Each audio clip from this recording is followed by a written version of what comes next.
Bundys Garage, Bundy here. We're doing the rear brake pads on this vehicle. Right here, getting off the, obviously I have the wheel off, the tire off already. If you guys can't figure out how to do that, then you probably shouldn't be working on cars. But I got a 12mm wrench right there, and I have to get out the two slide pin bolts out. What I'm doing there is I have the black needle nose pliers I just showed are really cheap, and they kept like splitting to the side. They wouldn't line up correctly because they're super cheap. And why I'm doing this is because the slide pin is actually moving on me, and I can't get the bolt out, so I have to hold the slide pin with the needle nose vice grips. So I'm showing you right there that it's kind of off center right there. It keeps going off center because they're cheap vice grip needle nose pliers. So I have to step up to is some vice grip, official vice grip needle nose pliers. I grab onto the slide pin, and then I'm able to break the 12mm bolt loose. So if you run into that problem, just get yourself a needle nose vice grip and then lock onto it, and then you're able to get the bolt loose. The reason I wanted needle nose is because there's a rubber boot right there, and I didn't want the wider needle nose, or not wider vice grips, to rip that boot apart. So just showing you the bolt. Then it's 12mm. They're not very long at all. Get the top and the bottom ones off. Once you have that out, you can get the caliper out, and then you have access to the brake pads.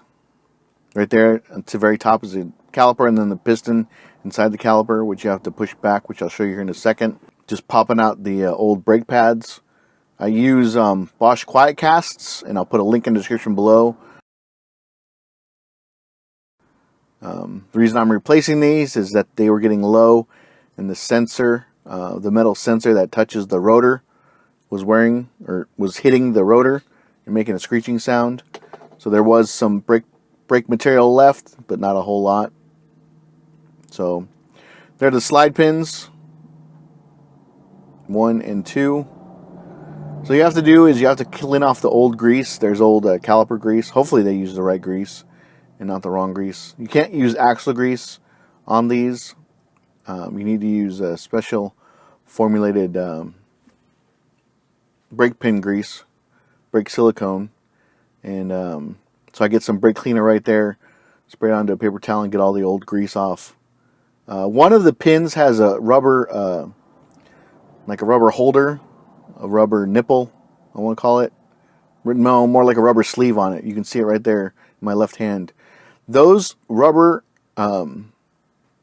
sleeves can swell up if you use the wrong type of grease. So if you use axle grease on there, it will swell that rubber piece up.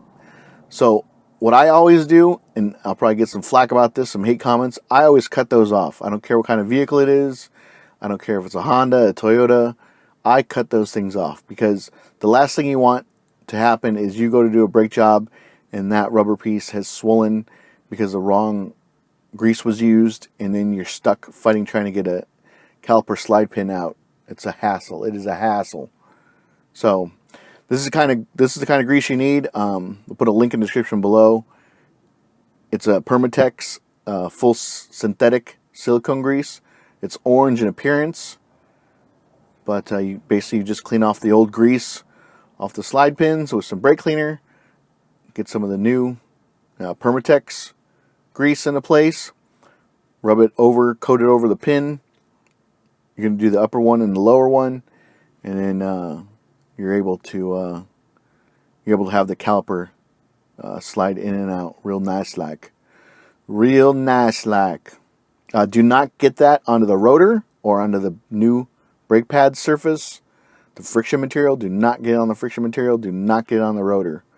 If you do, by accident, spray it off. Spray the brake pad off with brake cleaner, or the rotor off with brake cleaner. This is also the same grease that you're going to use on the new hardware that you use, where the brake pads slide back and forth on. Took an old brake pad, put it up to the piston caliper, the piston inside the caliper, I should say, and got a C-clamp and just slowly, I sped this up, but I'm just slowly pushing the piston back in the caliper to make room for the new brake pads. Also, a good thing to do is when you're done is check your brake brake fluid reservoir as well. Make sure that's at the correct level. So I'm popping off the old hardware. This hardware is used for the brake pads to slide back and forth on.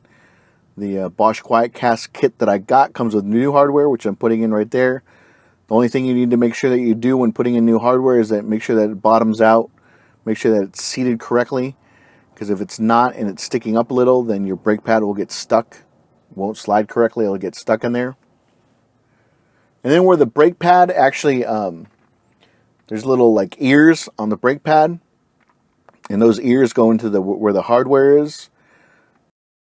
You need to grease on the slides where the ears of the brake pad go. It'll make more sense once you guys get in there. But here I'm just pushing up on the top hardware to make sure that it's seated correctly. So just getting my Permatex silicone paste out again, putting into the slide areas of the new hardware, the new slide hardware, I guess you could call it. Like I said earlier, if you get on the rotor, spray it off. Do not let that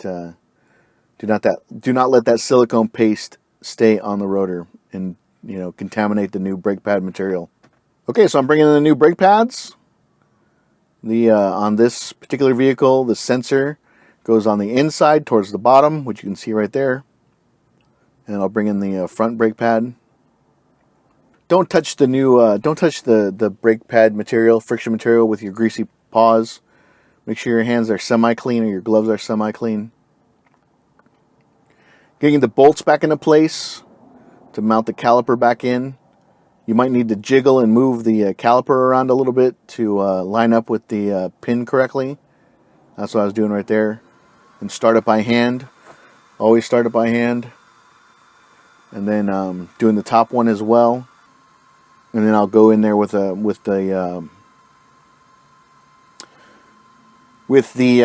I can talk, with the wrench, the 12 millimeter wrench, and snug it down. They don't have to be super tight. You just need to make sure that they're snug and that they're in place, snug down correctly.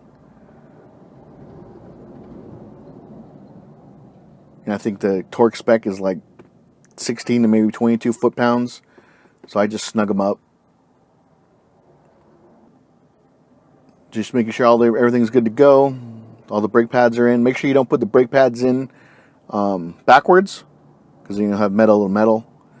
And then after you do that, just go to the brake pedal. Push the brake pedal 10 times, because you have to have the pistons come out and meet with the new brake pads, and you're good to go. So hope that's helped you out.